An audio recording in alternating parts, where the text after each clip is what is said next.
Hi, you guys. There's a ton of research nowadays on the gut-brain axis and the microbiome. And, when I started writing my book, How to Eat, Move, and Be Healthy in the year 2000, there wasn't very much of that at all. In fact, it was very hard to find anything with any detail on the microbiome. There was certainly some books, a lot of them older books and common sense information out there. But one of the things we've learned from all this research is that the health of the microbiome affects your physiology, your emotional stability, and your cognitive ability and psychology as a whole. So one of the things that I do when I work with my clients is I do a very comprehensive evaluation of their diet and their lifestyle factors. I look at things like urination, defecation, frequency, hydration, what kind of drugs they're taking, and a wide variety of other things. And I work often with lab tests to determine what their bacterial profile is, if they have fungal or parasite infections.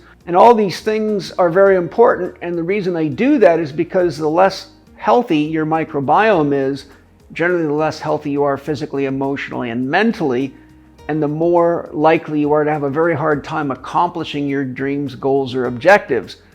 In my Spirit Gym training program, I go deep into the relationship between the health of the body, the emotions, and the mind, and how to properly go about setting realistically achievable goals, identifying what your dream is for your life at this given time, and how to put that process as a plan into something you can execute on a daily basis. So the moral of the story here is that your microbiome and your gut-brain, gut-body axis is extremely important.